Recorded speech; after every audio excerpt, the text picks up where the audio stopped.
Good morning everyone. आ गए हैं सब? सबने अगर ज्वाइन कर लिया है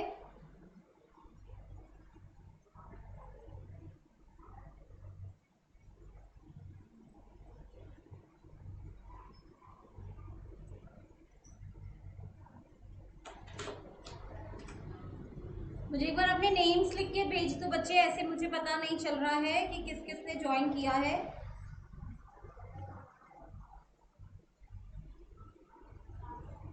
अर्जुन, हर्ष, और रिसेप्शन पे कोई है?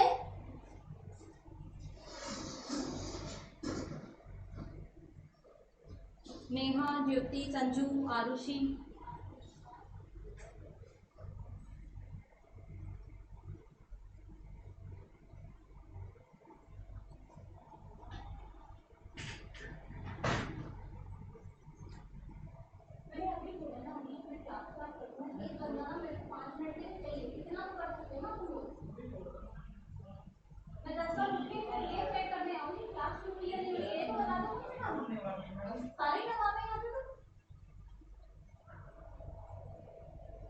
सोनम अपने आप कर लेने थोड़ी काम है, मुझे नहीं करना। बैच में यहाँ का काम देते हैं यार। अभी हम तो बोल रहे हैं बाबा क्लास स्टार्ट है।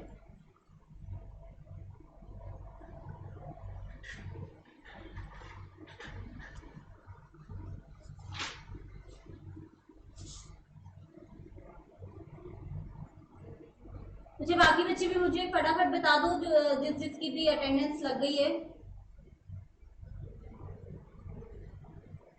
हर्ष, नेहा, एक पेन चाहिए मुझे, एक पेन चाहिए।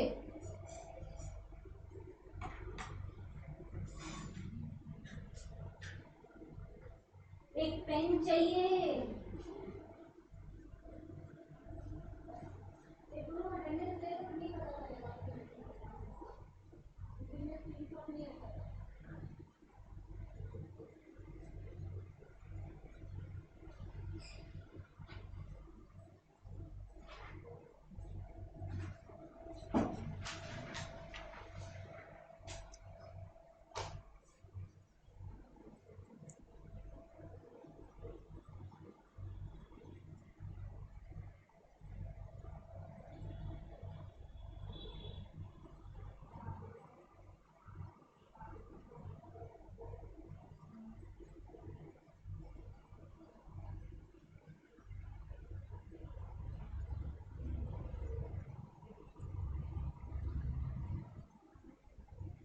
अच्छा बच्चे, एक बार मैं नेम बोल रही हूँ। संजू, आरुषि, नेहा, सोनू, विशाल, आकांक्षा, अंकित, इनके अलावा और कौन कौन से बच्चे हैं जो आ गए हैं?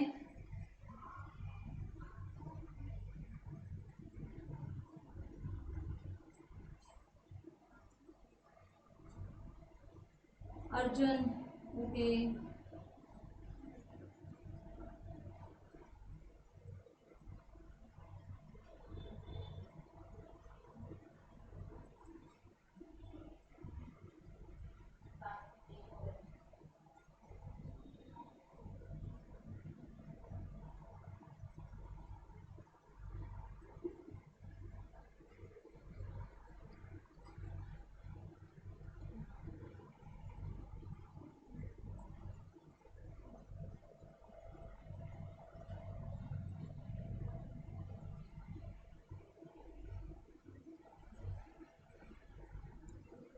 चलो बच्चे, फिर क्लास स्टार्ट करते हैं।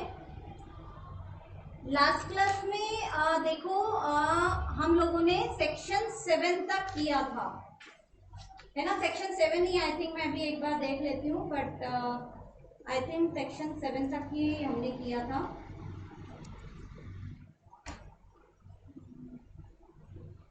रिवाइवल ऑफ रिपील्ड इनेक्टमेंट, शायद यहीं तक मैंने कराया था आपको। एम आई राइट? एक बार यस कर दो मुझे। सेक्शन 7 पे ही छोड़ा था ना मैंने, या सेक्शन 8 भी हमारा हो गया था?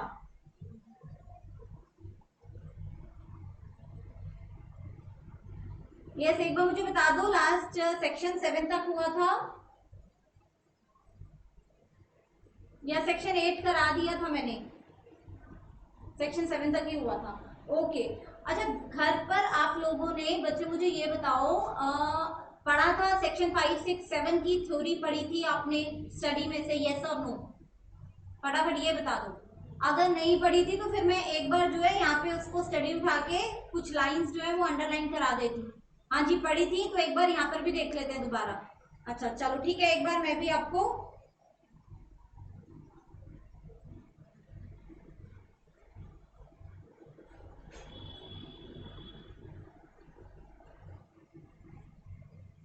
सेक्शन 5 देख लेते हैं, 6 देख लेते हैं और 7 देख लेते हैं। प्रियम्बल और ये सब तो मैंने कल आपको रीड करा दिया था, यहाँ से एग्जाम्पल्स मैंने लिख ही दिए थे। शेल एंड मे भी मैंने आपको डिक्टेट करा दिया था। डेफिनेशन अभी मैंने सिर्फ आपको इंक्लूसिव और एग्जॉस्टिव बताया था।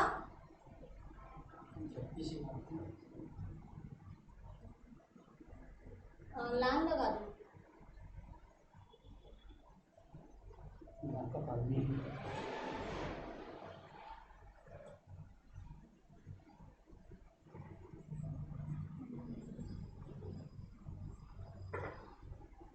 ये डेफिनेशंस जो है ना सारी, ये मैं सबसे एंड में कराऊंगी, चैप्टर में छोड़ नहीं रही हूँ, आगे कराऊंगी आपको, ठीक है? जितनी भी सेक्शंस हैं, सॉरी ये जितनी भी डेफिनेशंस हैं, we will do in the and.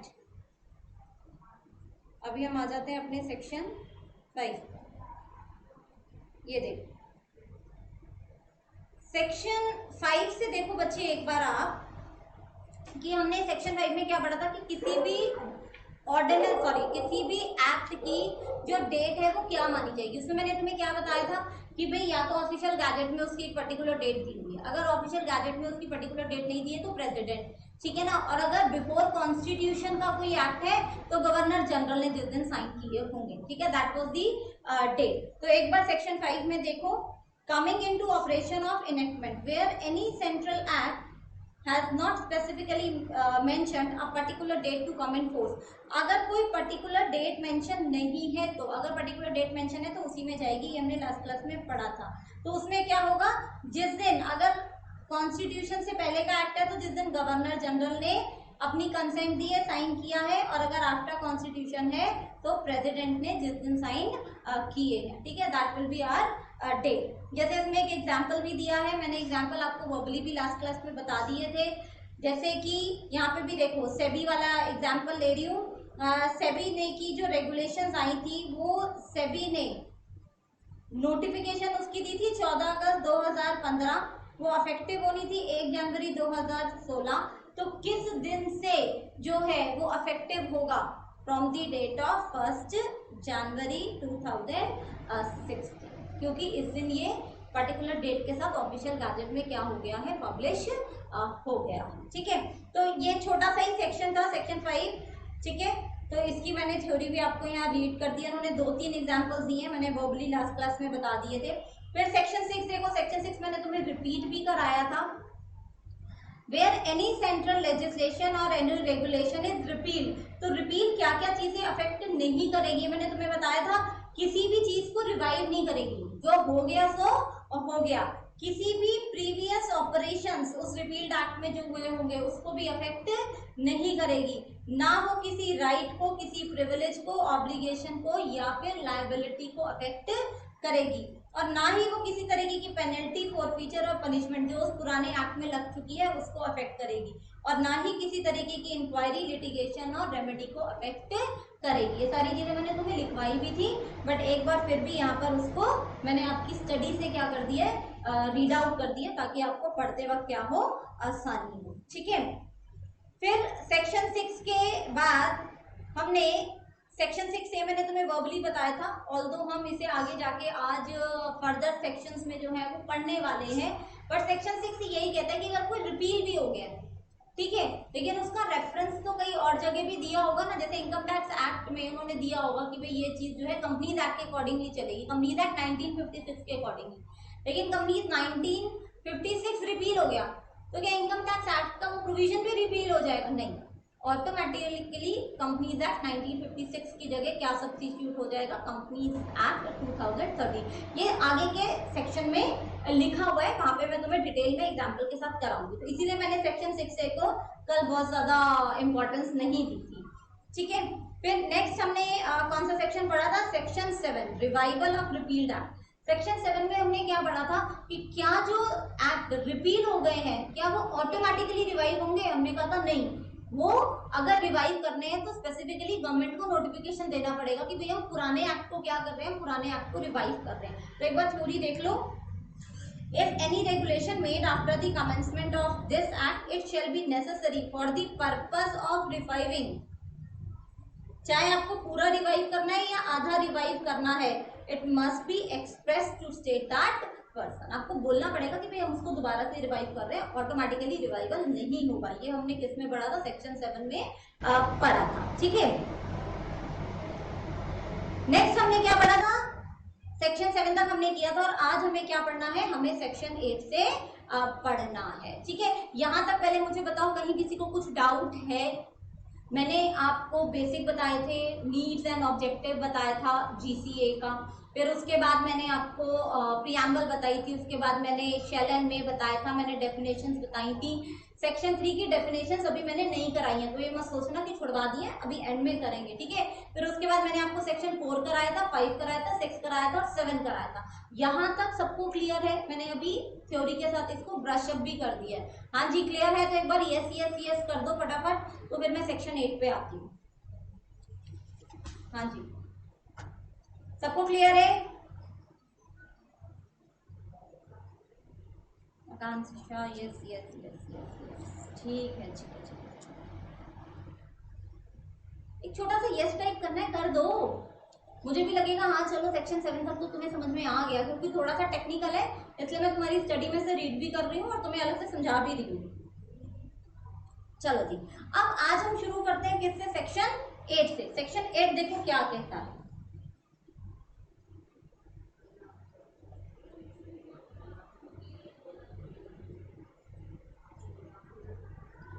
Construction of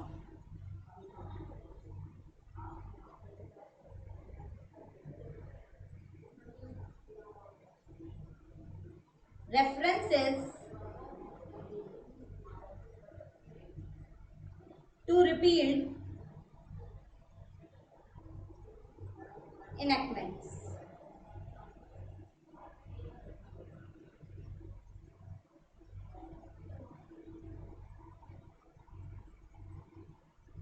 अच्छा मुझे ये बताओ, अब जैसे तुमने अपने कंपनीज एक्ट में कई बार पढ़ा ना डिजिटल सिग्नेचर, है ना, बहुत जगह मैंने तुम्हें बताया, और डिजिटल सिग्नेचर मैंने बताए भी थे, वैसे तुम्हारे नॉर्मल सिग्नेचर की तरह नहीं आते हैं, डब्बा आएगा, डब्बे में कुछ कुछ जैसे तुम्हारे वो कोडिंग होती है ना वैसे वैसे आएगा, वो डिजिटल सिग्नेचर होते हैं, याद है पढ़ा था ना हमने। तो इसी ढंग से हम ये कहते हैं कि भाई अगर कंपनीज एक्ट में कोई चीज डिफाइन नहीं है तो फिर वो हम कहाँ से लेंगे, या किसी भी एक्ट में अगर कोई भी डेफिनेशन हमारी डिफाइन नहीं है तो वो हम कहाँ से लेंगे, हम जीसीए से लेंगे। जैसे सपोज करो कंपनीज एक्ट 2013 है तुम्हारा,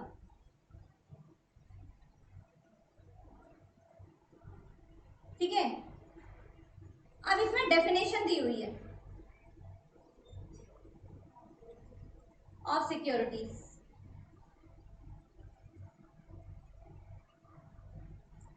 तो अगर यहाँ पर ये प्रॉपरली डिफाइन नहीं है तो हम क्या कहते हैं, जीसीए से ले लो, नहीं तो इसका जो स्पेसिफिक एक्ट है, कौन सा स्पेसिफिक एक्ट है, securities control and regulation act, वहां से इसको क्या कर लो, रेफर कर लो, reference to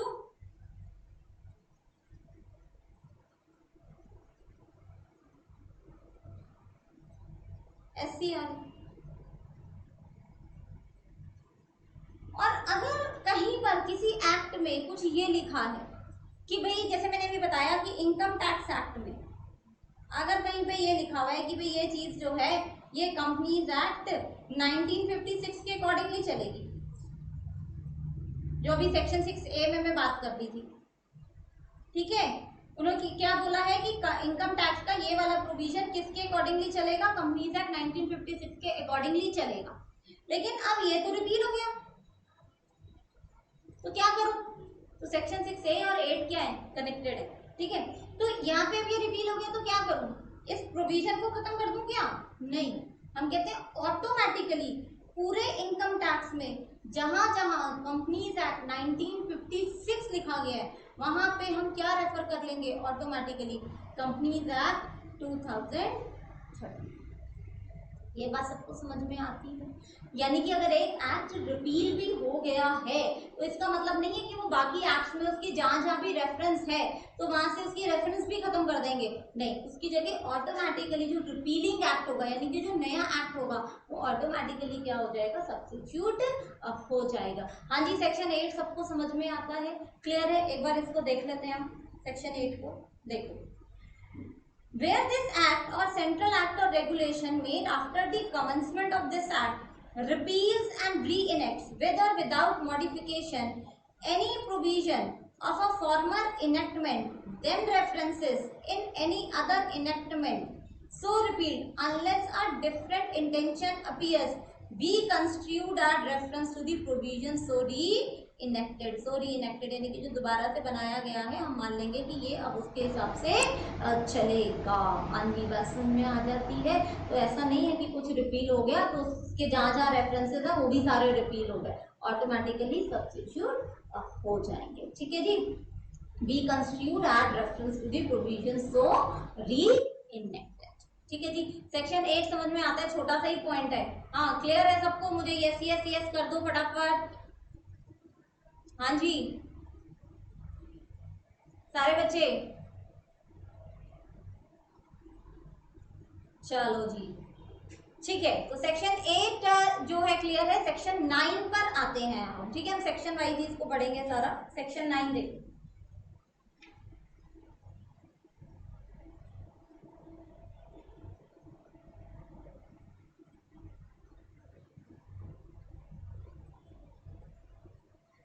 commencement and termination of time।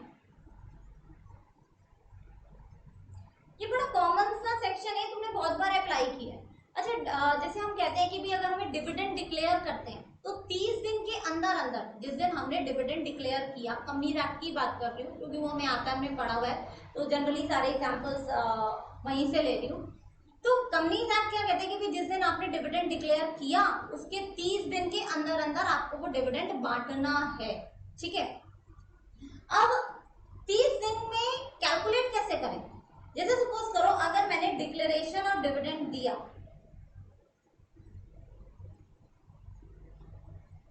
1 जनवरी, ठीक है, इस दिन मैंने डिक्लेयर किया है जी डिविडेंड, मुझे कितने दिन के अंदर अंदर बांटने हैं? 30 दिन के अंदर अंदर, विद इन 30 डेज। तो अब ये जो 30 दिन है बच्चे, ये मेरे 30 जनवरी को खत्म होंगे या मेरे 31 जनवरी को खत्म होंगे या फिर मेरा 1 फरवरी को खत्म होगा? तो इसमें हम कहते हैं ये दिन जो डिक्लेरेशन का, ये जो फर्स्ट डेट है, इसको तो कर दो एक्सक्लूड। यानी कि 30 दिन तुम किस दिन से गिनना शुरू करोगे? 2 जनवरी से। 2 जनवरी, 3 जनवरी, 4 जनवरी, 5 जनवरी, 6 जनवरी, इस तरीके से तुम 30 दिन गिनोगे और जो आखिरी दिन होगा उसको इंक्लूड कर लो, यानी कि 31 जनवरी। तो 31 जनवरी का जो दिन है वो क्या हो जाएगा तुम्हारा? इंक्लूड हो जाएगा तुम्हारे 30 दिन की कैलकुलेशन में। इस 30 दिन में ये वाली डेट एक्सक्लूड हो जाएगी और ये वाली डेट तुम्हारी क्या हो जाएगी? इंक्लूड हो जाएगी। हाँ जी, ये बात सबको समझ में आती है? क्लियर है ये चीज?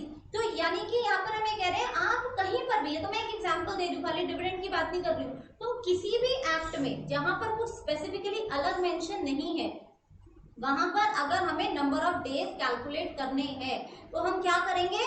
पहला वाला दिन छोड़ देंगे और आखिरी वाला दिन ले लेंगे। तो मीटिंग्स में भी याद करो जब मैं कहती थी कि भाई आपको 48 घंटे जो है वो छोड़ने हैं, 21 क्लियर डेज नोटिस लेते थे हम, ठीक है ना, और मैं उसमें क्या कहती थी कि भाई तुम्हें 2 दिन तो पोस्ट के लिए छोड़ने हैं। तो 21 क्लियर डेज का मतलब है कि पोस्टल टाइम हटा दो। तो पोस्टल टाइम में भी जब मैं 2 दिन गिनती थी तो जिस दिन हमने पोस्ट किया था लेटर वो दिन मैं काउंट नहीं करती थी। मैं क्या कहती थी, वो दिन छोड़ो, उसको अगले दिन से 2 दिन गिनो। अगर तुमने लेटर 1 तारीख को पोस्ट किया है तो तुम्हें 2 तारीख भी छोड़नी है, तुम्हें 3 तारीख भी छोड़नी है ना, मैं यही चीज बताती थी। तो सिंपल सी चीज है कि कोई भी दिन आप जब भी कैलकुलेट करोगे तो पहला दिन आप क्या कर दोगे, एक्सक्लूड कर दोगे, और आखिरी दिन आप क्या कर लोगे, आप इंक्लूड कर लोगे। तो छोटा सा पॉइंट है ये, आप प्रैक्टिकली हर जगह करते ही आ रहे हो। तो ये कहाँ पे लिखा हुआ है, ये जीसीए में लिखा हुआ है, ठीक है। सेक्शन 9 भी एक बार रीड कर लेते हैं, आ जाओ।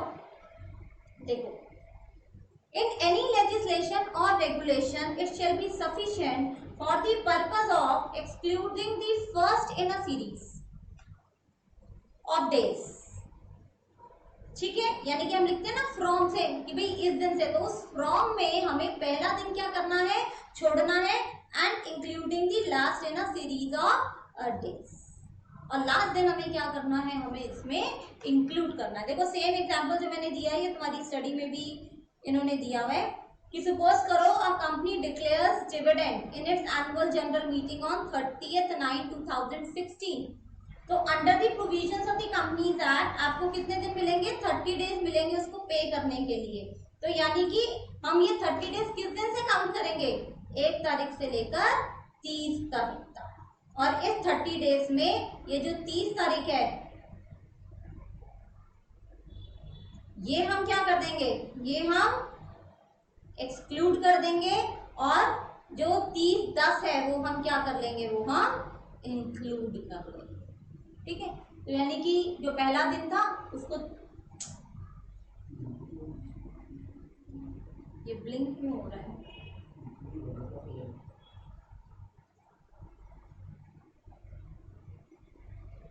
तो इसको दूर रख के ना लैन लगा, दूर रख के लैन लगा।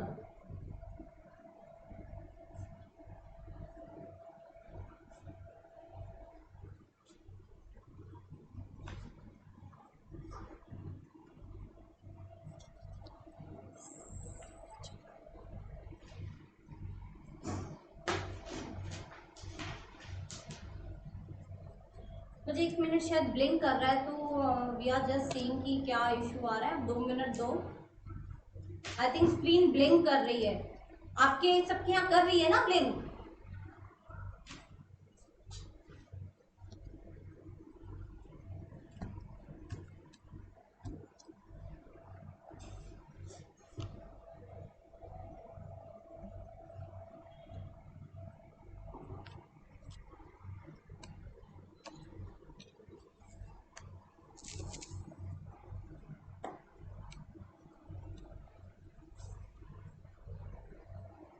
थोड़ा बहुत तो मेरी तरफ कर दो ताकि इनके वो कमेंट्स देखें। I think now it's better, अब शायद ब्लिंक नहीं करेगी।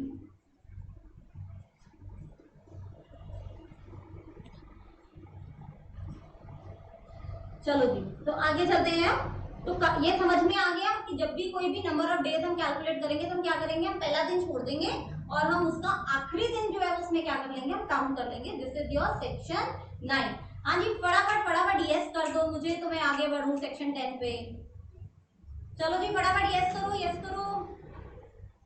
मैं देख रही हूँ आपका चैट बॉक्स ही देख रही हूँ। Arjun yes, Akanksha yes, Arushi yes, Aashi yes yes yes. बाकी बच्चे फटाफट यस कर दो भाई मुझे। मैं 5 तक तो थोड़ी ना पढ़ा रही हूँ, बाकी सब जगह हुए हो ना। हाँ जी, सो तो नहीं गए हो ना, अभी तो सोने का टाइम भी नहीं है। चलो जी, तो आगे चलते हैं। Next is your section 10। Section 10 पे आते हैं।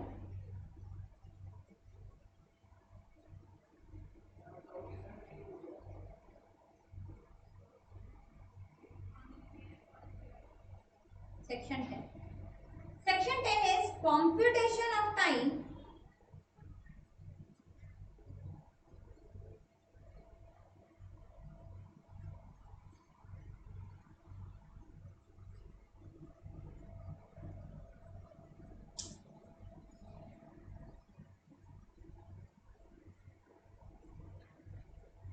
कंप्यूटेशन ऑफ टाइम में। देखो तुमने उसमें जैसे नेगोशिएबल इंस्ट्रूमेंट एक्ट में तुम पढ़ते थे ना कि भाई अगर कोई आपका पब्लिक हॉलीडे बन जाए, निकल आए, तो फिर हम क्या करें, उसे काउंट करें या नहीं करें, है ना भाई। जब आप मेच्योरिटी डेट किसी भी इंस्ट्रूमेंट की आप कैलकुलेट करते थे तो आप क्या करते थे, पब्लिक हॉलीडे को आप उसमें काउंट नहीं करते थे। पब्लिक हॉलीडे वाले दिन तो मेच्योरिटी डेट नहीं होती थी ना।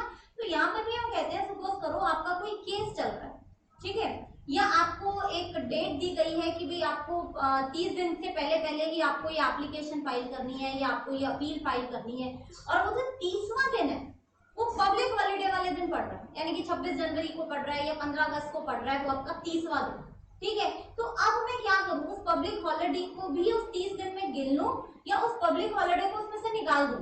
क्या मैं दिया कॉमन सेंस? जरा फटाफट बता दो। हाँ जी, देखते हैं कितने बच्चे जो है कहते हैं कि हाँ पब्लिक हॉलीडे को हम इसमें कैलकुलेट करेंगे।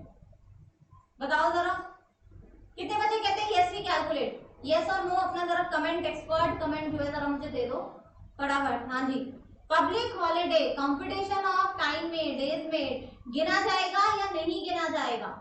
यस और नो फटाफट।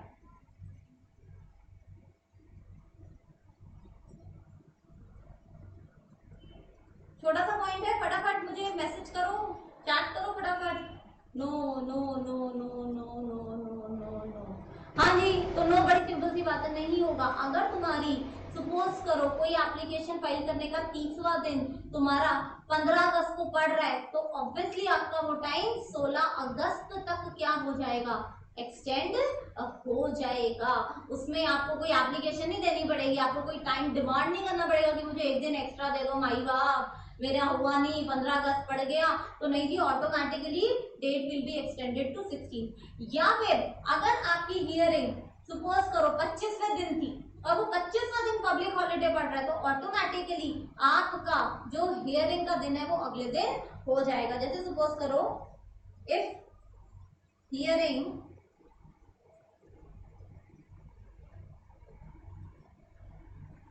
डे इज, या तो ऑलरेडी पब्लिक हॉलीडे होगा तो खैर कोर्ट वो देगा ही नहीं, लेकिन कई बार क्या होता है कि पर्टिकुलरली कोई डेट क्या हो गई, डिक्लेयर हो गई एज अ पब्लिक हॉलीडे।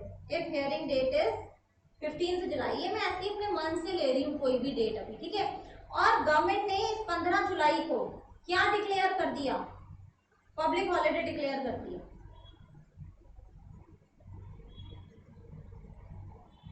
हाँ जी, तो अब आपकी हियरिंग किस दिन होगी, 14 जुलाई को या 16 जुलाई को? फटाफट लिख के बताओ मुझे, 14 जुलाई या 16 जुलाई? कितने बच्चे देखते हैं वोट करते हैं 14th के लिए और कितने बच्चे वोट करते हैं 16th के लिए? हाँ जी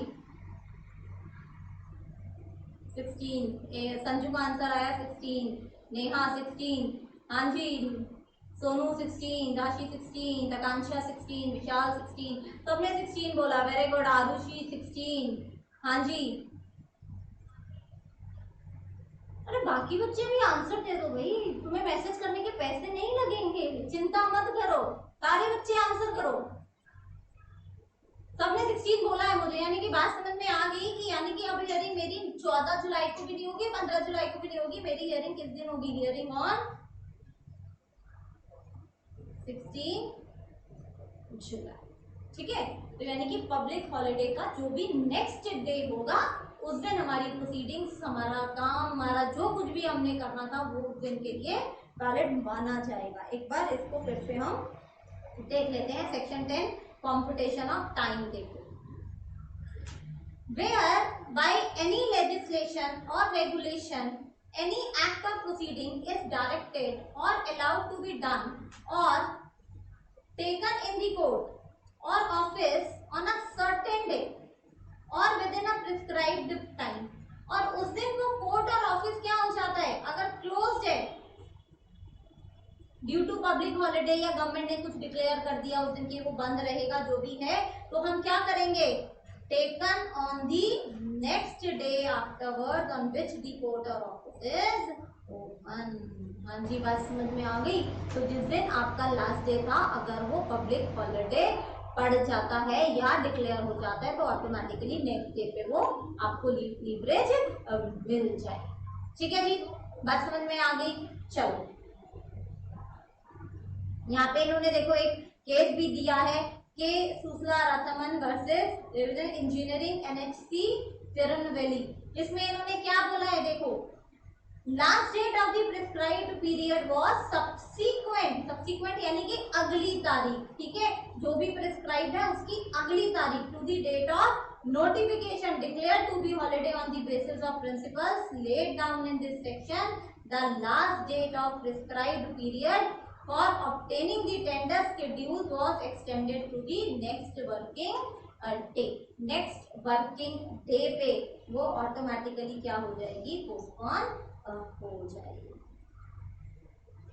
ठीक है जी, क्लियर है। सेक्शन 10 सबको समझ में आया? सेक्शन 10 में फटाफट यस यस यस कर दो तो मैं सेक्शन 11 पे चलती हूँ। यस कर दो फटाफट, then I move to your section 11। चलो जी, सबका यस आ गया। चलो तो अब आते हैं हम नेक्स्ट सेक्शन 11 पे। सेक्शन 11 देखो,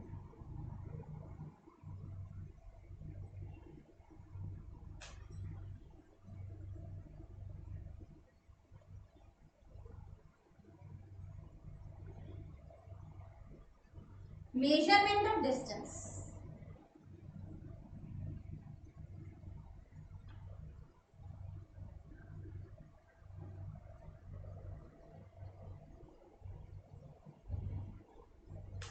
देखो मेजरमेंट ऑफ डिस्टेंस की जब हम बात करते हैं ना बच्चे, अच्छा सपोज करो मैं यहाँ अभी जनकपुरी में बैठी हूँ, ठीक है, और मुझे जाना है, कहाँ जाए, राजेंद्र प्लेस जाना, ठीक है। अब देखो अगर मैं ये डिस्टेंस कैलकुलेट करूंगी जनकपुरी से लेकर राजेंद्र प्लेस तक मेरा डिस्टेंस कितना है, तो आप तो क्या गिनोगे, गाड़ी के किलोमीटर गिनोगे कि भैया पहले ये वाली रोड, फिर यहाँ से राइट, फिर वहां से लेफ्ट। तो आपने तो जो सड़क वाला रास्ता है आपने तो वो नापा अपने लिए, है ना, कि भाई मेरी गाड़ी जो है वो 15 किलोमीटर चली या मेरी गाड़ी जो है वो 10 किलोमीटर चली। क्यों? क्योंकि मैं तो इन रास्तों से गया। लेकिन जब बच्चे हम लॉ में बात करते हैं, कोई भी डिस्टेंस नापते हैं, तो हम ऐसे हैप्पीजार्ड और ऐसे नहीं नापते हैं। आपने सुना होगा ना 3 किलोमीटर का रेडियस, 4 किलोमीटर का रेडियस, सुनते हो? तो यानी कि स्ट्रेट लाइन पे हम उसको नापेंगे। तो यहाँ पर भी हम कहते हैं कि जब भी हम कोई डिस्टेंस मेजर कर रहे हैं तो हम वो सड़क वाला रास्ता हैप्पीजार्ड या गलियों में से जाके और हम वैसे नहीं उसको नाप रहे हैं, हम उसको कैसे नाप रहे हैं, स्ट्रेट लाइन पे। यानी कि अगर मैं जनकपुरी से लेकर मैं राजेंद्र प्लेस तक एक सीधी लाइन खींचूं तो वो लाइन जितने किलोमीटर की बैठेगी वो मेरे लिए क्या होगा, वो डिस्टेंस होगा। ठीक है जी, आपके शॉर्टकट, आपके लॉन्ग कट, आपके वो सब कुछ उसमें नहीं गिने जाएंगे। A straight line will be calculated as a distance. तो जैसे मैंने कहा कि अगर मैं इस ए पॉइंट से इस बी पॉइंट पे जा रही हूं, ठीक है, तो ये जो मेरा स्ट्रेट लाइन है ना, this is my distance.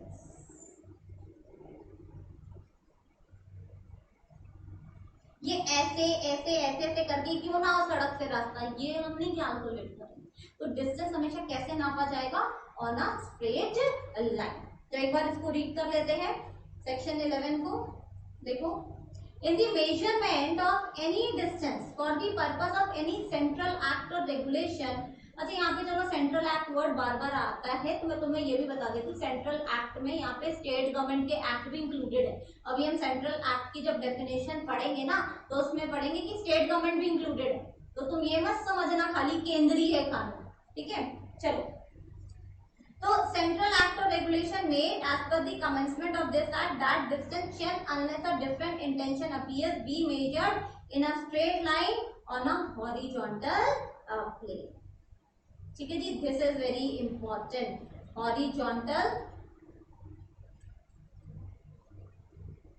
Line, sorry straight line on a horizontal plane. इसको रट्टा मार लो, अच्छे से याद रख लो क्या कह रहे हैं वो, in a straight line on a horizontal plane. कोई हैप्पीजार्ड इसमें नहीं नापा जाएगा। हाँ जी, सेक्शन 11 सबको समझ में आया? फटाफट मैं चैट बॉक्स में देख लूं, यस यस यस कर दो। हाँ जी फटाफट, सेक्शन 11 समझ में आ गया सबको? ओके चलो जी, सेक्शन 11 के बाद अब हम किस पे आते हैं, अब हम सेक्शन 12 पे आते हैं। सेक्शन 12 देखो,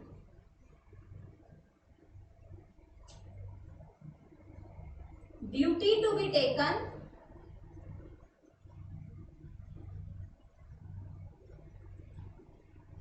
प्रो राटा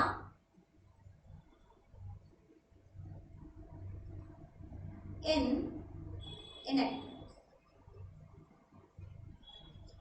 ये भी बड़ी कॉमन सेंस की सी बात है। जैसे सपोज सपोज करो अगर तुम्हारी, मैं एक एग्जांपल ले रही हूँ, 100 किलोग्राम पे तुम्हारी 1000 रुपए की ड्यूटी लगती है, 1000 रुपीज की ड्यूटी।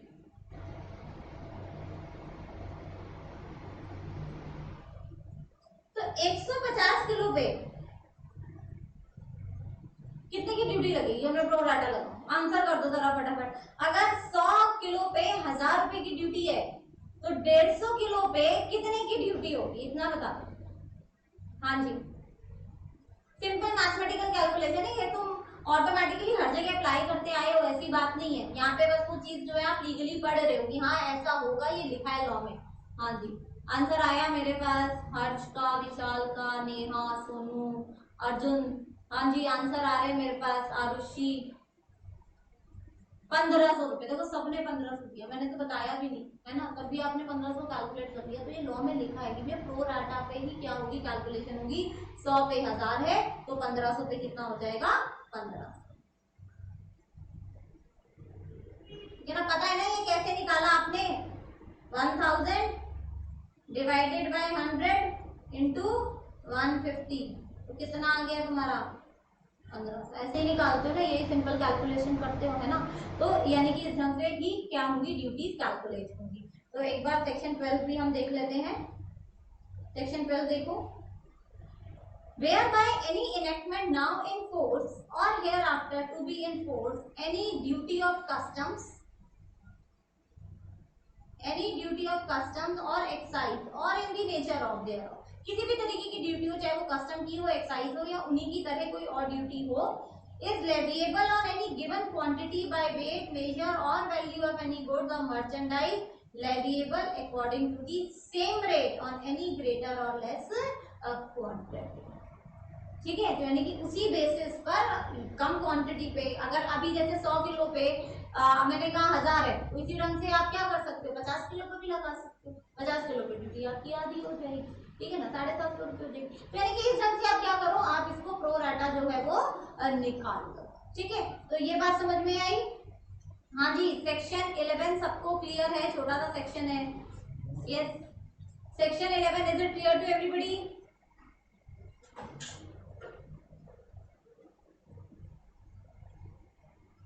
चलो जी, ठीक है, वेरी गुड। चलो सेक्शन 11 सबको समझ में आ गया। अब हम चलते हैं किस पे, सेक्शन 12 पे। आ जाओ आप सेक्शन, सॉरी सेक्शन 12 तो मैंने करा दिया, सेक्शन 13 पे।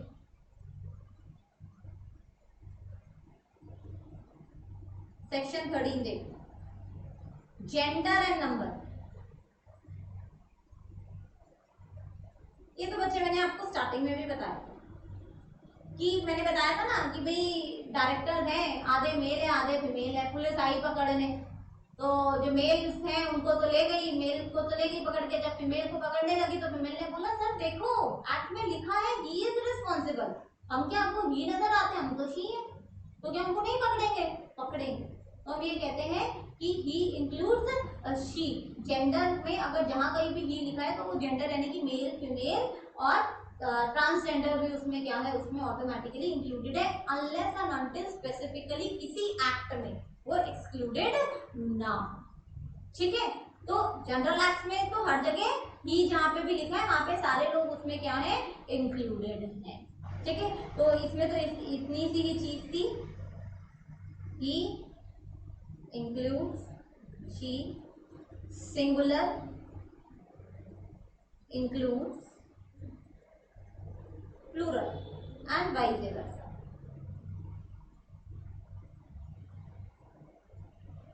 अच्छा, सिंगुलर इंक्लूड्स प्लूरल का क्या मतलब है? अगर हमें कहीं कहते हैं कि डायरेक्टर इज लायबल, तो क्या अगर 6 डायरेक्टर है तो एक ही को पकड़ेंगे क्या? तो ना सर देखो जी, हम तो डायरेक्टर लिखा है, डायरेक्टर्स कहाँ लिखा है? नहीं भैया, डायरेक्टर का मतलब डायरेक्टर्स भी है और डायरेक्टर्स का मतलब डायरेक्टर भी है।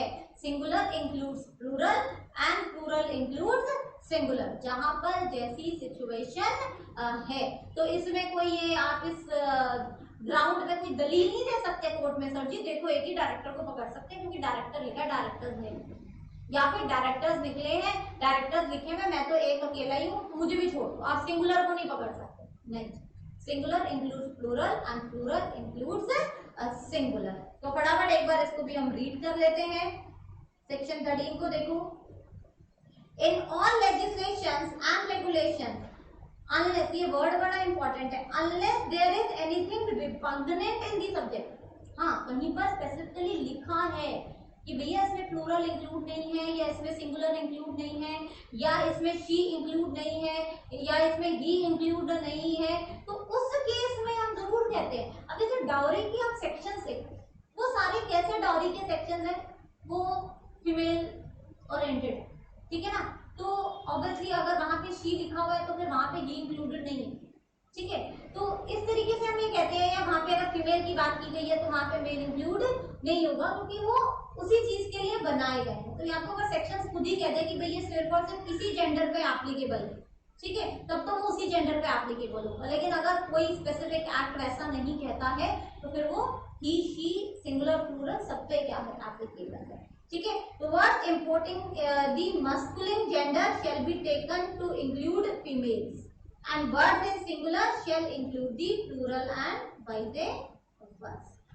ठीक है जी, ये बात समझ में आ गई सबको। अच्छा, मुझे फटाफट बता दो, सेक्शन 13 सबको क्लियर हो गया? मैं चैट बॉक्स देख रही हूँ, आगे चलें। बहुत सिंपल सा सेक्शन था सेक्शन 13। हाँ जी, क्लियर है सबको सेक्शन 13? चलो जी, वेरी गुड, आगे चलते हैं। अब आते हैं section 14, powers conferred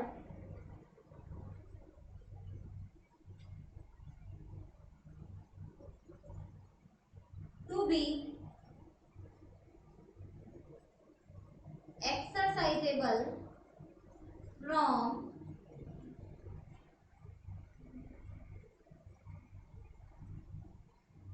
time to time.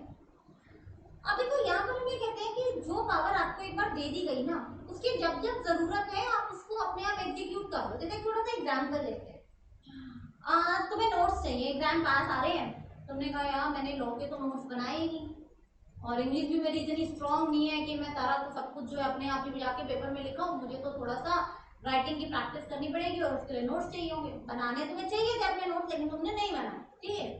तुमने क्या किया, तुम अपने फ्रेंड के पास गए, तुमने उसको बोला कि भाई देख, तूने तो बड़े अच्छे नोट्स बनाए हैं, पूरे साल तूने तो मेहनत की है, जैसे जैसे टीचर ने पढ़ाया वैसे वैसे तू बुक उठा के नोट्स बनाता गया, याद करके लिखता भी गया। तो ऐसा था, ये नोट्स तो मुझे दे दे। अब सपोज करो उसके 100 पेजेस के नोट्स हैं, 100 पेजेस के नोट्स हैं, तो क्या तुम उससे डेली एक एक पेज जाके लोगे, या इकट्ठे 100 पेज ले लोगे और तुम्हें जिस दिन जो पढ़ना है उस दिन तुम वो पढ़ लोगे? क्या करोगे? तुम इकट्ठे नोट्स लाओगे ना, और जैसे जिस दिन तुम जो जो चैप्टर पढ़ोगे उसमें से पढ़ लोगे। ऐसा तो नहीं ना आज गए तो एक पेज ले आए, फिर अगले दिन गए तो अगले पेज ले आए, ऐसे तो नहीं करोगे। तो इसी ढंग से हम ये कहते हैं कि एक बार जो पावर दे दी गई, उसकी जब भी रिक्वायरमेंट है आप उसको अपने हिसाब से क्या कर दो, आप उसके हिसाब से इस्तेमाल कर लो। जैसे सपोज करो इनकम टैक्स अथॉरिटी है,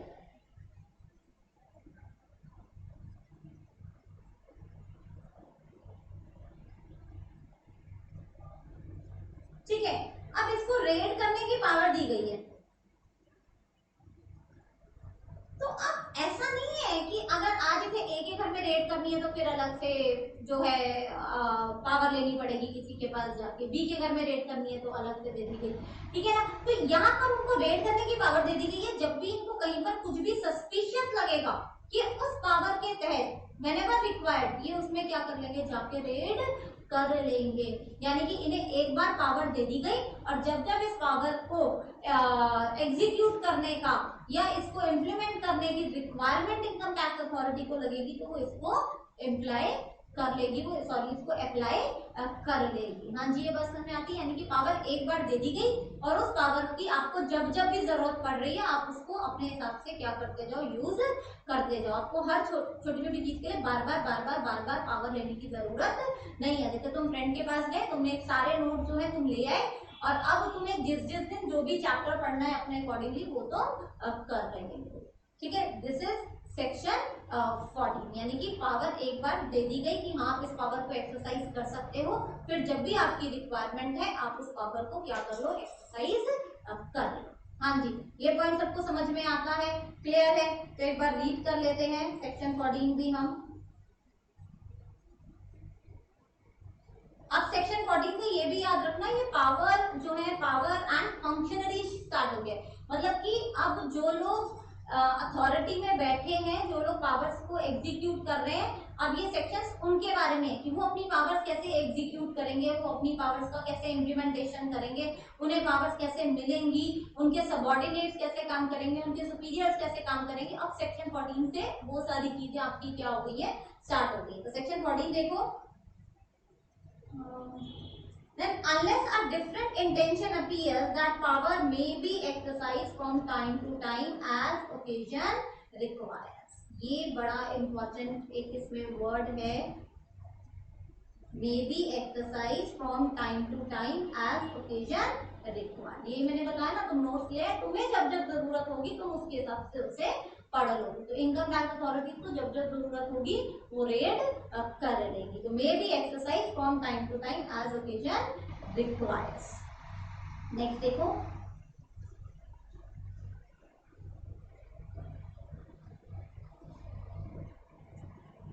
ठीक है जी।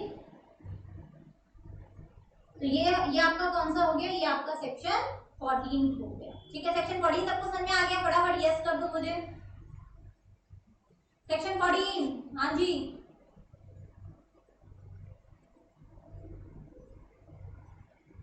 अच्छा, आंसर ना 7-8 बच्चों के ही आ रहे हैं, बाकी बच्चे क्या कर रहे हैं? ऐसा तो नहीं ना कि सामने फोन रख के और अपना टीवी देख रहे हैं, घर वालों को लग रहा है कि क्लास चल रही है बच्चे की। ये कुछ ही बच्चे हैं जिनका, 7-8 बच्चे जिनका मेरे पास आंसर आ रहा है, बाकी को आंसर नहीं आ रहा। भाई फिर बता रही हूँ, पैसे नहीं लगने वाले हैं तुम्हारे, आंसर करो। तो बाकी बच्चे हैं ना, वो भी करो आंसर। हाँ जी, चले आगे। सेक्शन 14 हो गया, सेक्शन 15 पर आते हैं अब।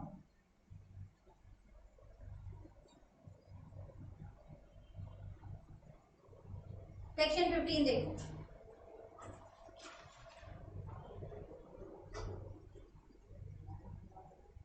Power to appoint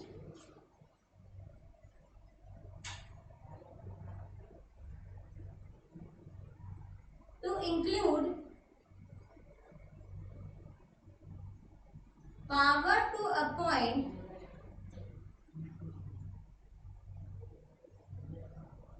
ex officio, बड़ा इंपॉर्टेंट वर्ड है ex officio,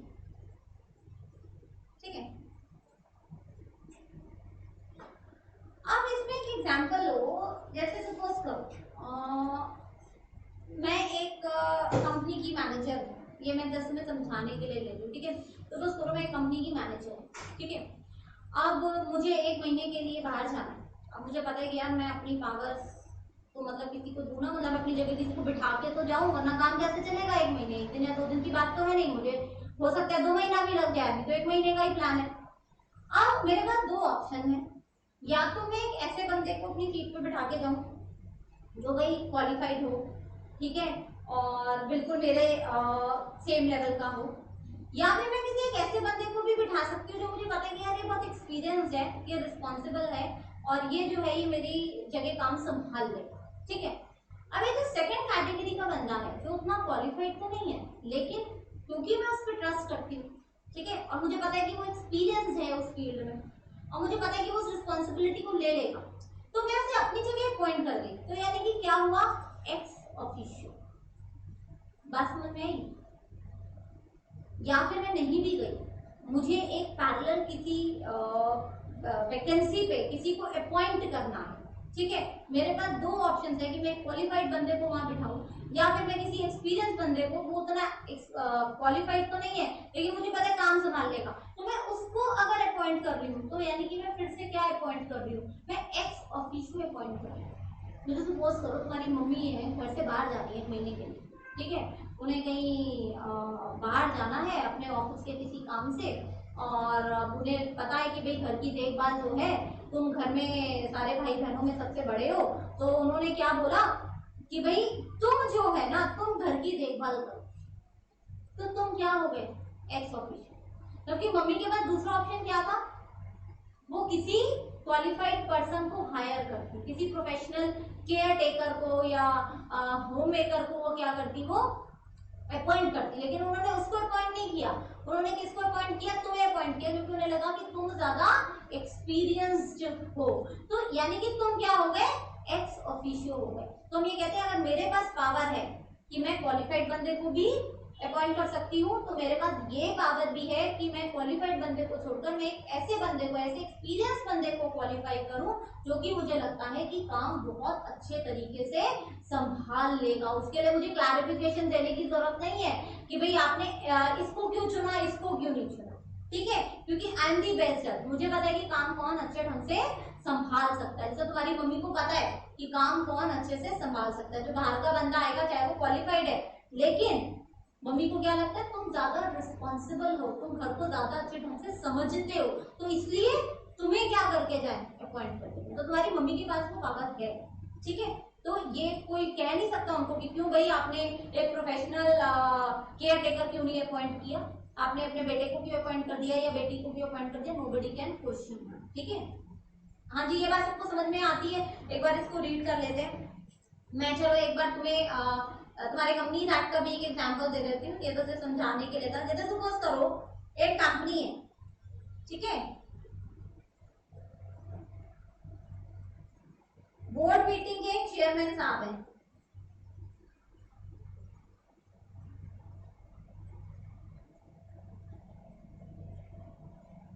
तो हम अगर यहाँ पे ये कह दें कि भाई अगर मीटिंग में मेंबर्स जो है अपने में से किसी को नहीं चुनते हैं, तो जो ये बोर्ड मीटिंग के चेयरमैन है ना, यही क्या हो जाएंगे, चेयरमैन ऑफ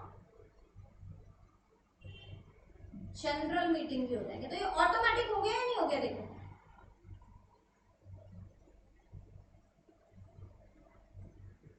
क्योंकि भैया जो बोर्ड मीटिंग में बोर्ड को संभाल सकता है वो जनरल मीटिंग में मेंबर्स को भी संभाल सकता है। तो ये क्या हो गया, ex officio in virtue of.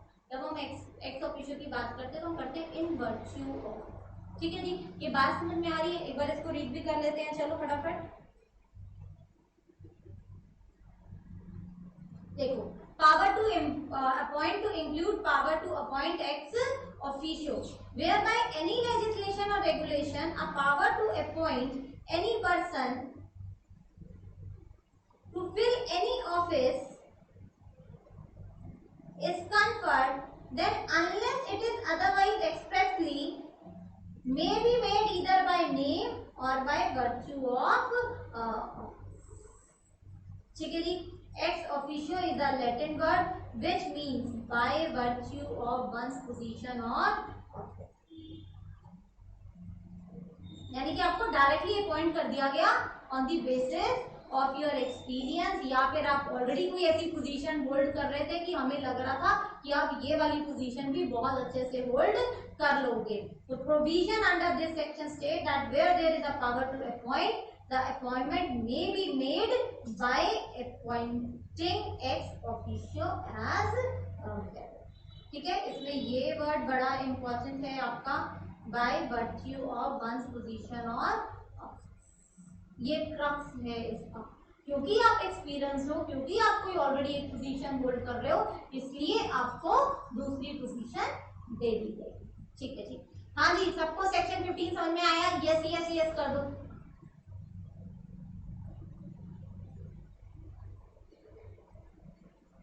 हाँ जी, क्लियर है सबको, चलो जी वेरी गुड। तो आगे चलते हैं। अच्छा बच्चे जहाँ ना समझ में आए ना पूछ लेना, ठीक है। वैसे आधे सेक्शन ऐसे जो तुम्हें लगता है ये तो हम करते ही आ रहे हैं, तुम पढ़ते ही आ रहे हैं, तो हमें पता है, बस आज तुम्हें पता चल रहा है कि ये जीसीए में लिखा है, बस इतना ही फर्क है, ठीक है, जो तुम ऑटोमेटिकली अप्लाई करते हुए आ रहे थे आज तक।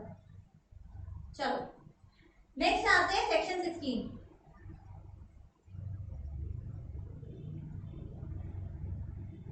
इंक्लूड पावर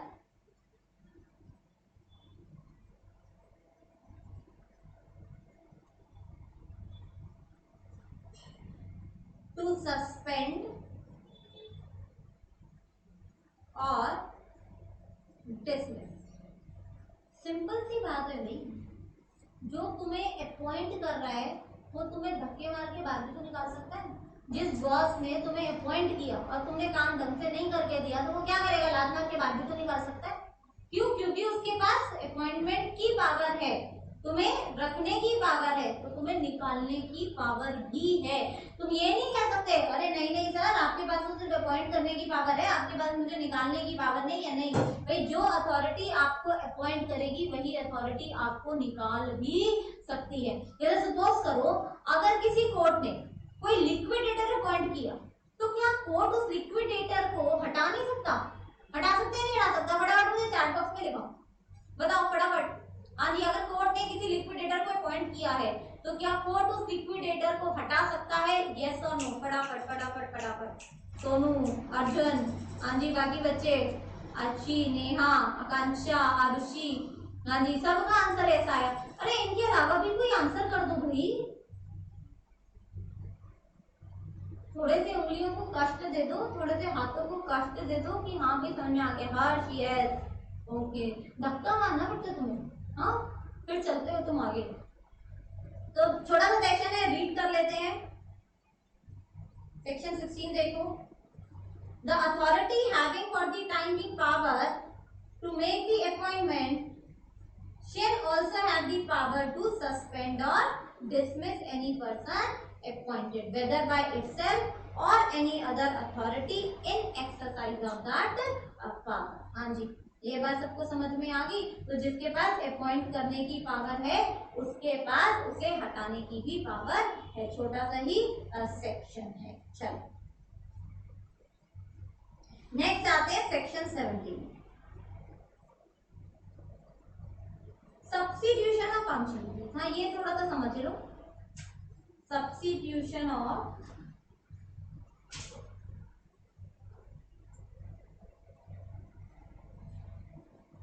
फंक्शनलिटी, ठीक है। सब्स्टिट्यूशन ऑफ फंक्शनलिटीज में हम क्या कहते हैं, जैसे इसमें भी एक एग्जांपल लेते हैं, ठीक है। अब सपोज करो तुम्हारी मम्मी है, वो बड़ा अच्छा खाना बनाती है, बड़ा टेस्टी खाना बनाती है, और तुम्हें बस घर पे जब तुम पढ़ के जाते हो, घर पहुंचते हो तो तुम्हें लगता है बस मम्मी के हाथ का खाना मिल जाए तो आज का तो दिन बन जाए। और फिर भी मम्मी ने कुछ मेरा फेवरेट बनाया हो, दाल मखनी, बटर पनीर, मेरा फेवरेट रायता बना रखा हो मम्मी ने, साथ में सैलड और थोड़ा सा अचार पापड़ भी हो, अरे वाह वाह वाह क्या बात बन जाए, ठीक है। लेकिन अब तुम्हारी मम्मी जो है, सुबह सुबह तो वैसे सोच रहे थे कि भाई आज जब मैं कोचिंग से वापस आऊंगा या स्कूल से वापस आऊंगा तो मम्मी के हाथ का बना खाना खाऊंगा। तभी मम्मी ने एक अनाउंसमेंट की कि भाई आज जो है मैं तो बाहर जा रही हूँ और पापा घर पे है, पापा खाना बनाएंगे। अब पापा खाना बनाएंगे तो तुम सोच लो, अब तुम्हें जो तुम्हारे अरमान थे ना, सारे दिल के अरमान आंसुओं में बह गए तुम्हारे सारे, पापा खाना बनाएंगे। अब देखो अगर तुम्हें ये बात पता है कि पापा खाना बनाएंगे तो हो सकता है कि तुम स्कूल से लौटते वक्त या कोचिंग से लौटते वक्त, अभी तो क्या तुम घर पर ही हो, ठीक है, अभी तो मजबूरी है तुम्हारी, लेकिन इमेजिन कर लो जब तुम स्कूल जा रहे थे या जब तुम कोचिंग जा रहे थे या कॉलेज जा रहे थे, तो अब जैसे तुम्हें पता चला है कि पापा खाना बनाएंगे तो तुमने वापसी में क्या किया, तुम पिज्जा खाते हुए, पापा के हाथ का खाना कौन खाएगा, मन रखने के लिए थोड़ा सा चख लूंगा कि पापा को बुरा ना लगे, लेकिन भैया मैं तो अपना पिज्जा या बर्गर कुछ खाता हुआ जाऊंगा, पापा के हाथ का खाना तो मैं नहीं खाऊंगा। तो यानी कि जब मम्मी ने अपना वाला काम, जो उनका काम था खाना बनाने का, जब उन्होंने वो फादर को दिया, पापा को दिया, तो उन्हें ये चीज बतानी पड़ेगी, उन्हें ये इन्फॉर्म करना पड़ेगा कि आज मैं अपना ये वाला काम जो है वो इन्हें देके जा रही हूँ। यानी कि वो क्या कर रही है, वो सब्स्टिट्यूशन कर रही है, नहीं कर रही है।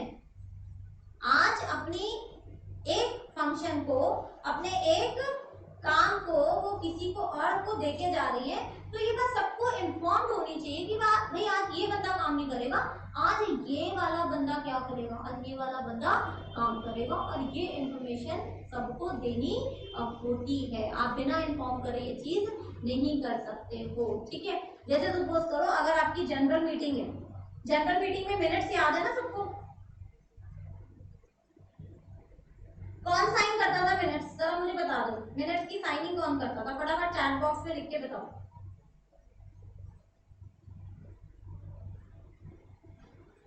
हाँ जी, मिनट्स कौन साइन करता था, हाँ जी चैट बॉक्स में, आई एम वेटिंग।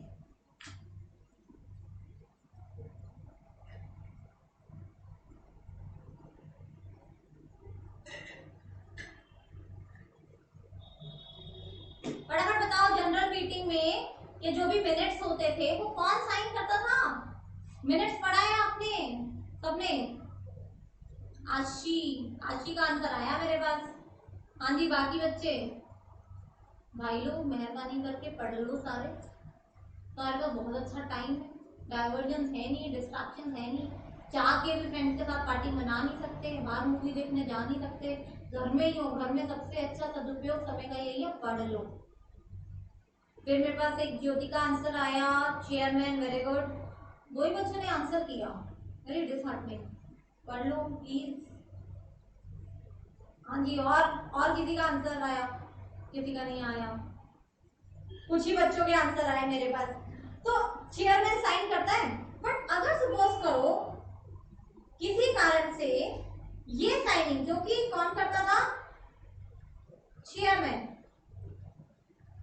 अगर किसी कारण से ये साइनिंग चेयरमैन नहीं कर रहा, ये कौन कर रहा है? वाइस चेयरमैन कर रहा है।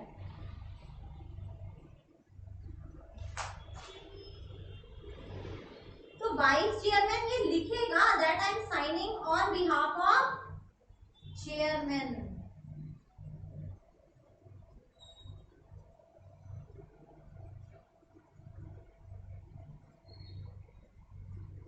ठीक है जी। तो ये कहते हैं जब भी फंक्शनरीज का सब्स्टिट्यूशन हो रहा है, सब्स्टिट्यूशन तो तुम्हें पता ही है, तो जब भी एक व्यक्ति की जगह दूसरा व्यक्ति काम कर रहा है तो वो क्या करना पड़ेगा? आपको बताना पड़ेगा कि वहां पे इसके जगह पर इसने ये काम किया है या इसने ये काम करना है। ठीक है, एक बार रीड कर लेते हैं सेक्शन 17 भी हम फटाफट। In any central act or regulation made after the commencement of this act, it shall be sufficient for the purpose of indicating the application of a law to every person or number of persons for the time being executing the functions of an office to mention the official title of the officer at present executing the functions. ये line देखो, एक घंटे पूरा section explain करती है।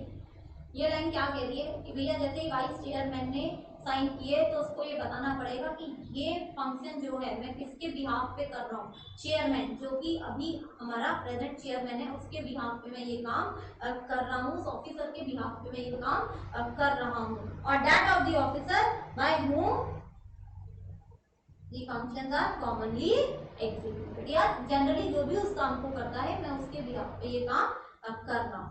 Main important point इसमें देखो, official title of the officer at present executing the mention. ठीक है, ये आपका जो है ये क्रक्स है इसका। हाँ जी, सबको समझ में आ गया? आगे बढ़े, चलो जी फटाफट बताओ मुझे। सेक्शन 17 सबको क्लियर हो गया? तो सेक्शन 18 पे चलते हैं। सेक्शन 17 यस यस यस कर दो। सेक्शन 17 क्लियर है सबको? चलो सेक्शन 18 पे आते हैं। Now we come on section 18।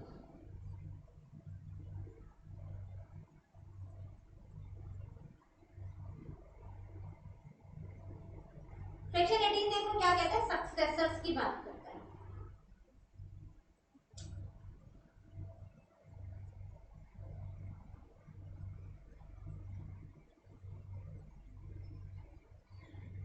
देखो सक्सेशन का मतलब क्या होता है, पहले तो ये बताओ, आप सबने सक्सेशन पढ़ा होगा। वर्ड का मतलब आप सबको पता है कि what do you mean by succession? जरा चैट बॉक्स में मुझे बता दो what do you mean by succession. हाँ जी, मैं जरा चैट बॉक्स ही देख रही हूँ।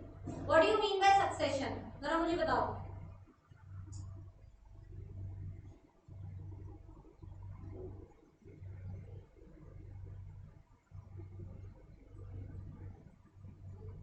बताओ बताओ फटाफट, सक्सेशन बता दो। सक्सेसर नहीं बताना, सक्सेशन बता दो, सक्सेसर बता दो।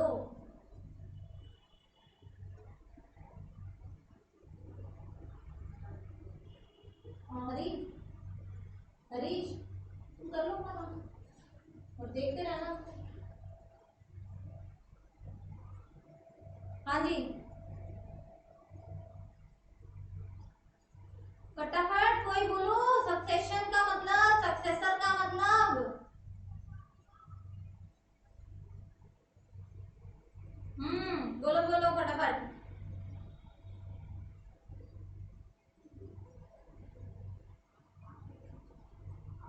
I am waiting.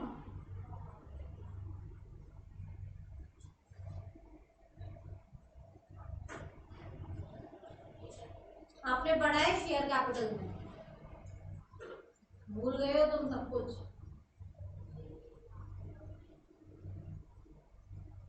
देखो सक्सेशन में क्या बताया था, कह रहे कि विरासत में मिलना है ना भाई, कहते हैं इसकी जगह पर वो आया।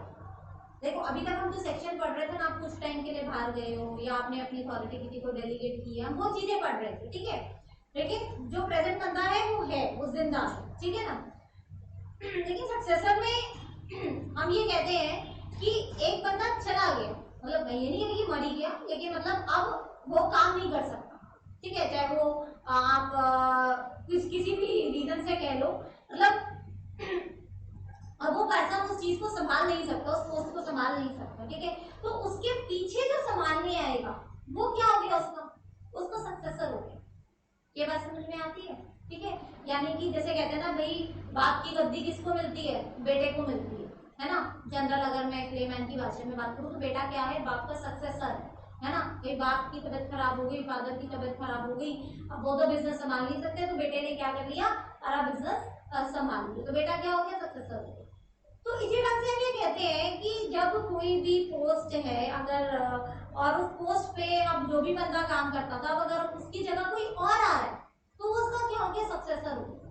और जो कुछ भी उस पे एप्लीकेबल होता था पहले वाले पे, वही सारा किस पे होगा, आने वाले पे भी एप्लीकेबल हो जाएगा, है ना। और ये सक्सेशन कैसे होगी, ये जीसीए कहता है कि आप अपने एक्ट में खुद लिखो, क्योंकि हर एक्ट एक अलग कैटेगरी को केटर कर रहा है। तो हमने ये तो बता दिया कि सक्सेसर कौन और सक्सेसर का क्या मतलब, और सक्सेसर पे भी सारी चीजें एप्लीकेबल होंगी, लेकिन वो सक्सेशन होगी कैसे वो आप बताओ। जैसे सपोज करो तुम कंपनीज एक्ट की बात करो, कंपनीज एक्ट में हम क्या कहते हैं कि कंपनी की क्या है, परपीचुअल सक्सेशन है,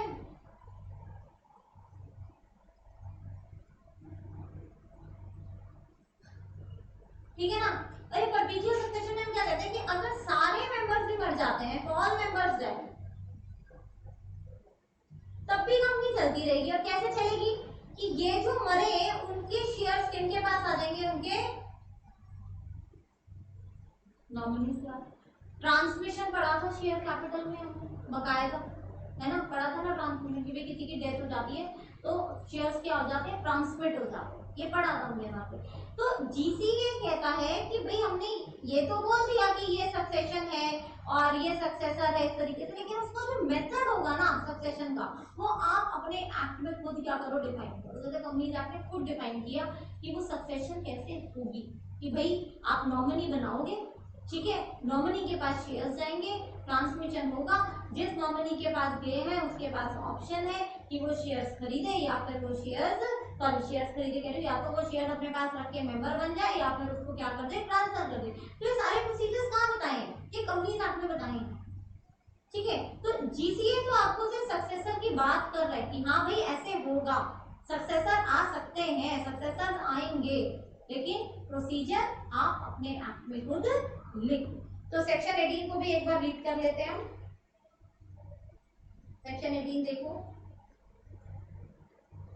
इन एनी सक्सेसर, देखो,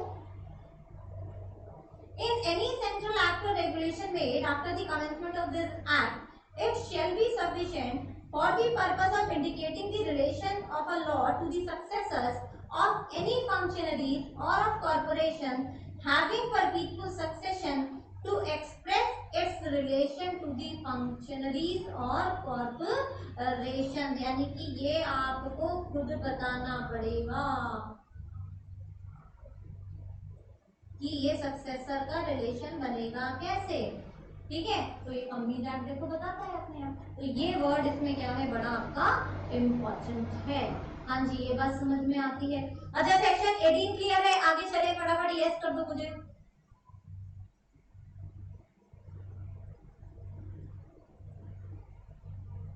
हाँ जी, section 18 is it clear to everybody?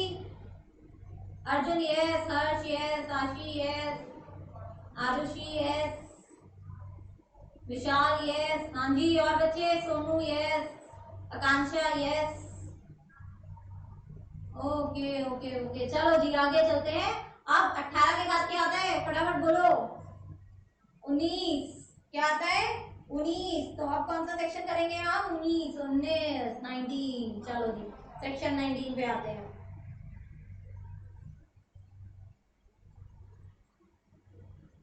ये मेरा पेन कभी कभी धोखा दे देता है, पता नहीं आजकल कुछ ज्यादा ही दे रहा है।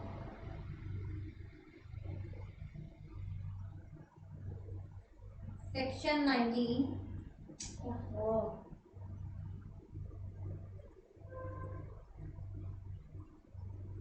Official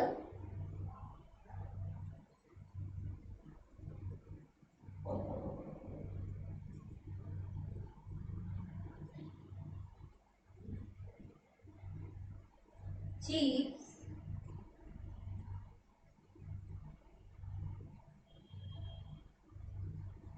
and subordinates।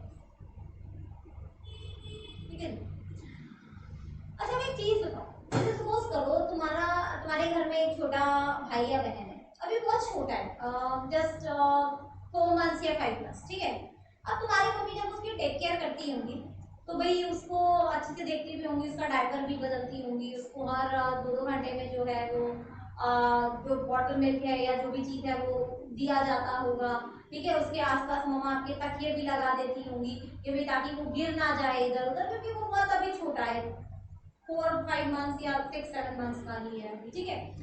आप सपोज करो अगर अभी मम्मी जा रही है और उन्होंने कहा कि तुम अपने छोटे भाई की देखभाल करो, तो तुम भी वही सारे चीजों का ध्यान रखोगे या नहीं रखोगे जो मम्मी रखती थी, कि भाई जो है वो बल्टी खा के गिर ना जाए तो तकिए लगा दिए, अच्छा देखना है कि भाई उसने तो सुसु पाटी तो नहीं कर दिया है, ठीक है। और तो तुम्हें बड़ा बढ़िया है मम्मा क्या काम आपने दे दिया, लेकिन क्योंकि वो तुम्हारा भाई है, ठीक है, तुम्हारे घर का सबसे छोटा बच्चा है और तुम्हें आज उसका ध्यान रखना है, तो वो सारे असेंशियल केयर मेजर्स जो तुम्हारी मदर लेती थी वो आज तुम्हें भी क्या लेने पड़ेंगे, लेने पड़ेंगे, ठीक है। अब तुम्हें चाहे नाक बंद करके उसको बॉडी साफ करनी पड़े, ठीक है, but you have to do it. तो यहाँ पर हम यही कहते हैं कि अगर कोई ऑफिशियल चीफ है और अगर उसका कोई सबॉर्डिनेट है और वो उस दिन उसका काम कर रहा है, तो वो सारी चीजें, ये मैंने भी पिछले सेक्शन में भी आपको बोला कि तो वो सारे मेजर्स जो कि मेन पर्सन ले रहा था, वो मेजर्स किसको लेने पड़ेंगे, उस व्यक्ति को, उसके सबॉर्डिनेट को भी लेने पड़ेंगे जब वो उसके वाला काम करेगा। हाँ जी बात समझ में आ रही है, यानी कि whatever applies to your mother exactly the same applies to you also, ठीक है ना।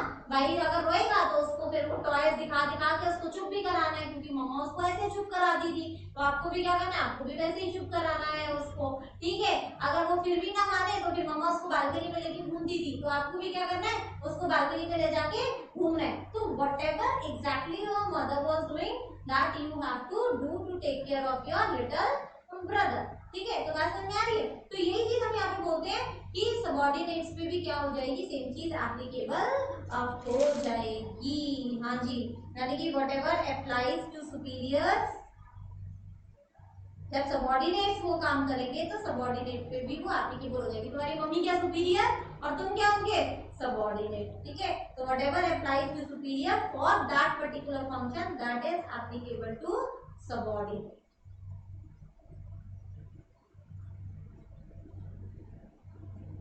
हाँ जी बात सबको समझ में आती है ना, क्लियर है सबको ये। चलो एक बार इसको रीड कर लेते हैं। सेक्शन 19 पे आओ, देखो, a law related to the chief or superior of an office, यानी कि जो ऑफिस का चीफ है या जो सुपीरियर है, shall apply to the deputies और सबऑर्डिनेट्स। तो जो उस पे एप्लीकेबल है वही किस पे भी एप्लीकेबल हो जाएगा, उसके डेप्यूटीज पे और उसके सबऑर्डिनेट्स पे, lawfully performing the duties of that office, ठीक है ना।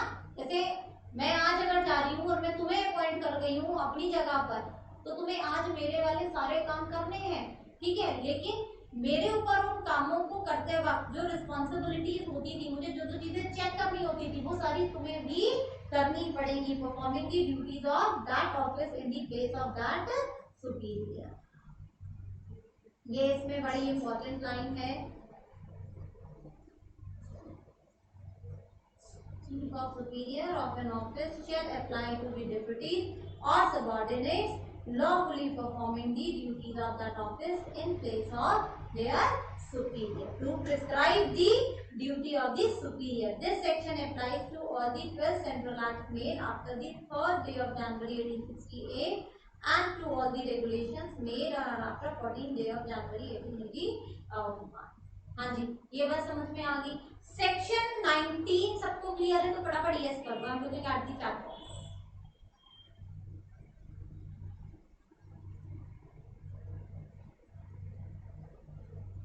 ओके ओके, चलो सबको समझ में आया। सेक्शन 20 पे आते हैं।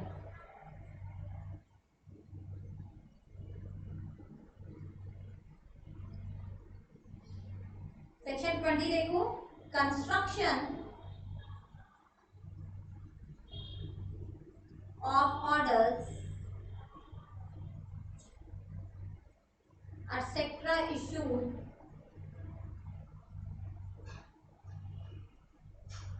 under enactments.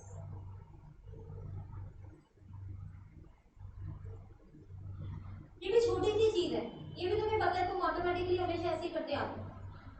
अब एक बात बताओ, तुम्हें पता है ना कंपनीज एक्ट से कुछ उसके जुड़े हुए रूल्स भी है। रूल्स ऑफ इनकॉर्पोरेशन हम पढ़ते थे, शेयर कैपिटल वाले भी पढ़ते थे हम, है ना, डिबेंचर वाले रूल्स भी हमने पढ़ते थे ना, सारे रूल्स हम।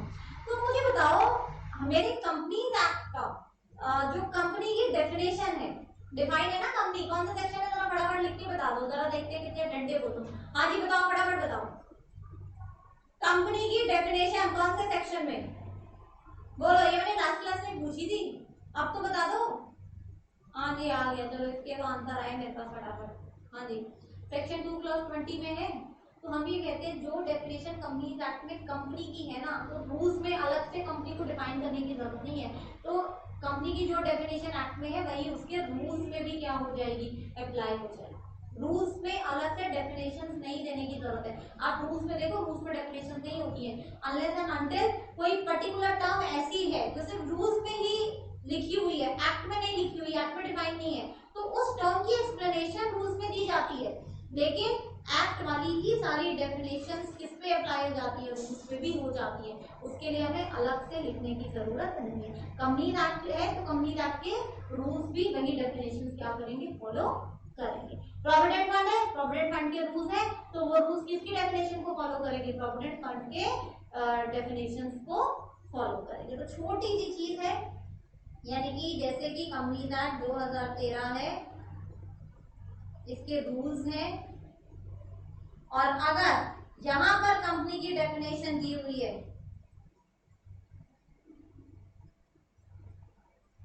तो वही डेफिनेशन कहां पर अप्लाई हो जाएगी, रूल्स में भी अप्लाई हो जाएगी। कंपनी डेफिनेशन अलग से हमें से डिफाइन करने की जरूरत नहीं है, कॉमन सेंस की बात करें, ठीक है जी। चलो सेक्शन 20 एक बार रीड कर लेते हैं हम। अब सेक्शन 20 से देखो, अब तुम्हारे सारे ऑर्डर्स, रूल्स, इनेक्टमेंट, इनसे रिलेटेड जो चीजें हैं ना, वो अब सारी सेक्शन 20 से तुम्हारी शुरू हो जाएंगी। अभी 10 सेक्शंस और हैं हमारे पास, ठीक है। तो लेट्स सी अगर आज सारे कंप्लीट हो जाते हैं, नहीं तो फिर कल भी मैंने आपकी क्लास रखी। अच्छा मैं अनाउंस कर रही हूँ कि कल भी तुम्हारी क्लास है, 11:30 से ही रखूंगी। आज तो खैर इलेक्ट्रिसिटी नहीं थी तो लेट हो गया, बट फिर कल ये रखी 11:30 से लेते हैं, ठीक है। 11 बजे का टाइम मुझे लग रहा है शुभ नहीं है, 11:30 से रखते हैं। तो कल भी 11:30 आपकी क्लास है। अगर इसका थोड़ा सा पोर्शन रह जाएगा तो मैं इसका भी थोड़ा सा पोर्शन करा दूंगी, बाकी डिविडेंड तो हमें करना ही था, ठीक है। तो कल भी क्लास है तुम्हारी 11:30। चलो सेक्शन 20 में आते हैं। देखो, whereby any legislation or regulation a power to issue any notification, order, scheme, rule, form, सारी चीजें आ गई। To issue any notification, order, scheme, rule, form or bylaw is conferred, then expression used in the notification या आपने जो भी ऊपर आपका act है, नोटिफिकेशन है, ऑर्डर है, स्कीम है, तो जो भी एक्सप्रेशन उसमें यूज्ड है, unless there is anything repugnant in the subject of contest, have the same respective meaning as in the act or regulation conferring power. तो इसको हाईलाइट करो, have the same respective meaning as in the act or regulation conferring power. ठीक है जी, तो same मतलब, यानी कि जो आपने कोई अगर आज सपोज करो एमसीए ने कोई नोटिफिकेशन निकाला, कोई सर्कुलर निकाला और उसमें वर्ड कंपनी यूज है, तो कंपनी की डेफिनेशन भी निकालेंगे एमसीए दोबारा से? नहीं, जो कंपनीज एक्ट में लिखी हुई है उसे क्या कर लो, उसे रेफर कर लो, क्योंकि ये रूल भी किसका है, कंपनीज एक्ट का रूल। ठीक है जी, हाँ जी, सेक्शन 20 समझ में आया? फटाफट फटाफट यस कर दो, चलो। हाँ जी, सेक्शन 20 क्लियर हुआ सबको? यस करो मुझे फटाफट से। वेरी गुड, चलो जी। अब 20 के बाद कौन सा? 21, कौन सा? 21, 21, सेक्शन 21 पढ़ना है हमें, section 21।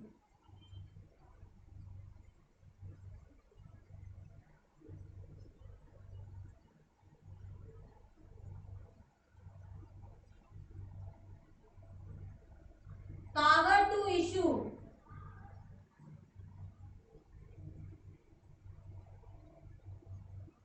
to include,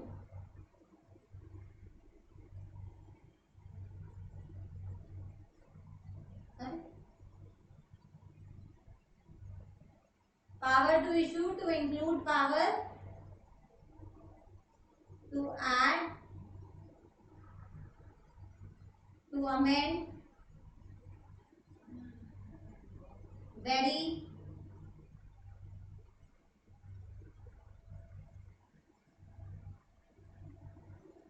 or resigns notification, orders, rules और bylaws।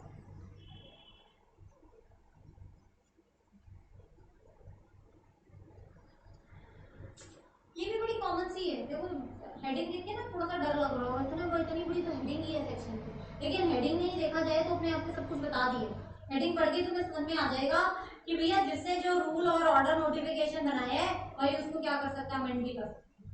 सीधी सी बात है, तुमने अपने नोट बनाए, काट पीट के ठीक भी तुम ही कर सकते हो, ठीक है ना?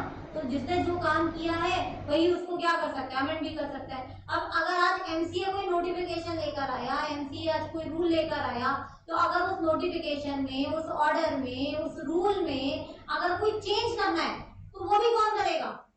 एमसीए ही करेगा। छोटी सी चीज है और हेडिंग इतनी बड़ी है, तुम देख के घबरा गए, भगवान पता नहीं सेक्शन 21 में क्या है। तो कुछ नहीं है, हम ये कह रहे हैं जो बंदा ऑर्डर,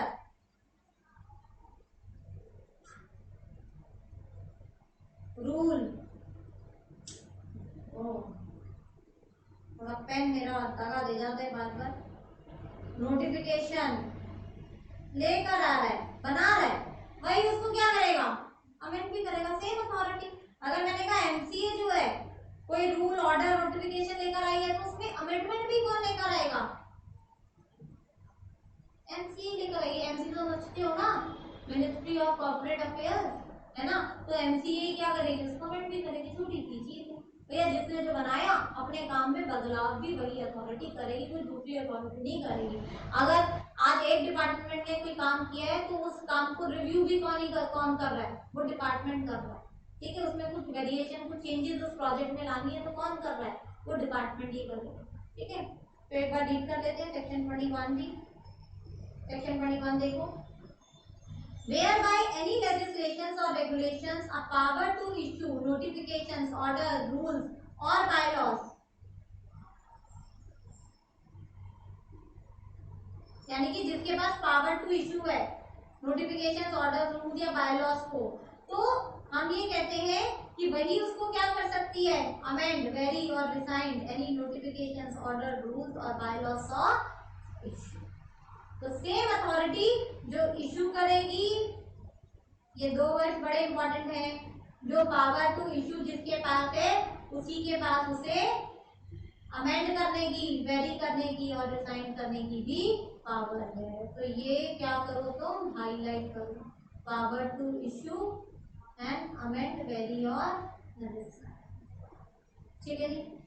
सेक्शन 21 सबको क्लियर है? हाँ जी फटाफट यस यस यस कर दो मुझे।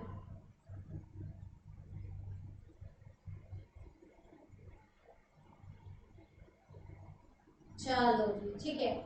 तो वैसे तो हमारा बट अभी तो या तो ऐसा करते हैं कल सैटरडे को भी जीसीए की क्लास ही रख लेते हैं एक, क्योंकि देखो सेक्शन 30 तक तो है, अभी हमने आज किया है सेक्शन 21, तो सेक्शन 22 से लेके 30 7 सेक्शन हो और सारी डेफिनेशन, ऑल द डेफिनेशन में जो मैक्सिमम डेफिनेशन आपको ऑलरेडी आती है, 90% डेफिनेशन आपने कहीं ना कहीं किसी ना किसी तरीके से याद की हुई है, तो उनको तो जस्ट हमें एक बार ब्रश अप करना है। बट हाँ ये 7 से 8 सेक्शंस हैं जो हमें करने हैं। तो मुझे बताओ कि अभी करा दूं कंटिन्यूएशन में या फिर कल करें? तो फटाफट चैट बॉक्स में मुझे बता दो कंटिन्यू और टुमारो। अगर आप कहोगे तो मैं अभी कंटिन्यू कर दूंगी इसको। हाँ जी कंटिन्यू या टुमारो?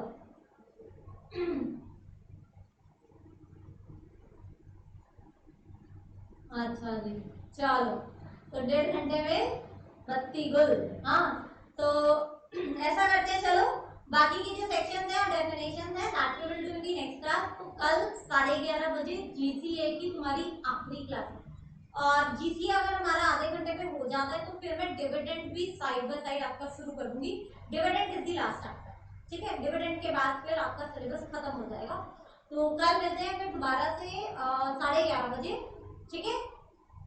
तो चलो सी यू टिल देन। तो अभी मैं क्लास ओवर कर रही हूँ और कल 11:30 बजे इसको हम कंटिन्यू करेंगे। चलो।